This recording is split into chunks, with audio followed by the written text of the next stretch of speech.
So they agreed on their goals, as you can see. They agreed on their goals. They both agreed that Allah is the most important. Then after that is her. And then after that is he.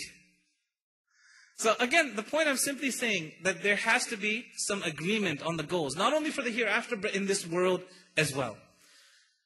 One other thing, as far as both should pay attention to. Keep the doors of fitna shut. Don't allow any fitna to come into your marriage.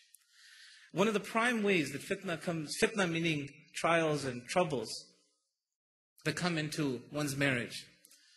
One of those ways is to share your intimate moments with other people outside of the family. Never allow that to happen.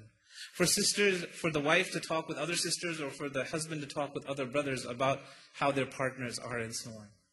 That's one way to bring in trouble in one's relationship, to keep that door closed, totally. You know, a lot of times, those rights of intimacy are not addressed by husbands and wives. Husbands and wives go for months upon end without being intimate with each other. And that's a door of fitna. You know, Umar radiallahu an, he actually when he was walking through the streets one day, and he saw a woman at night complaining about the fact that her husband was out for so long because her husband was out for jihad. And she was complaining that the husband was away for so long and this is not right and so on. She was just, reciting some poetry. And of course, indirectly giving the message to Umar that this is not right. So, Umar heard this and he came to his daughter Hafsa, radiallahu anha, and he asked her, how long can a woman stay away from her husband? What is the longest time that a woman can stay away from her husband? So she said 4 months.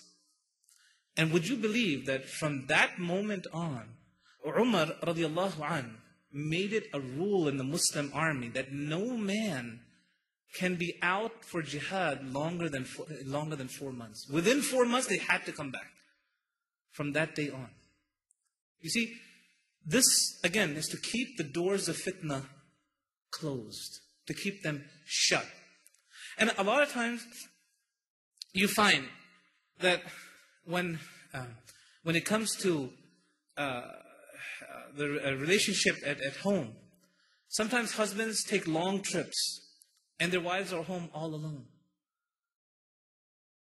This brings shaitan in many times, and the wives begin to think. They begin to think negative thoughts. So it's important that if you're going for a long trip, take your wife along with you. Take your wife along with you. And at home, this disease of, the HBO channels, these satellite stations that come in, the HBO channels and so on, not to have those at home at all. Because really this is fitna that comes in and it spoils the relationship between a husband and a wife. Relatives, the brother-in-law should never be alone with the wife. This is an area that should not. This is an area that the fitna should. This door of this fitna should be shut. They should never be alone. Not only that, but when we're at work, when it comes to brothers, sometimes the relationship, especially in a non-Muslim culture these days, you may get close in talking and in the way, in behaving and so on in your conduct with another woman. And this is the door of fitna that has to also be kept closed. Because Allah subhanahu wa ta'ala has blessed you with a Muslim, with a pious woman. And to give that up for someone who has no clue of Allah, this is something that we will regret on the Day of Judgment. When Rasul sallallahu alaihi wasallam went for the Isra and Mi'raj, he saw some of the different things, some of the different ways that people will be punished in the hellfire. One of the things that he saw was that there were these men and women who were eating the good meat, who were leaving the good meat. There was some good meat and there was some, very diseased meat. And so they were leaving the good meat and they were eating from the diseased meat. So Rasulullah asked Jibreel alayhi salam, what does this represent? What does this connote? What does this mean? So Jibreel alayhi salam told Rasulullah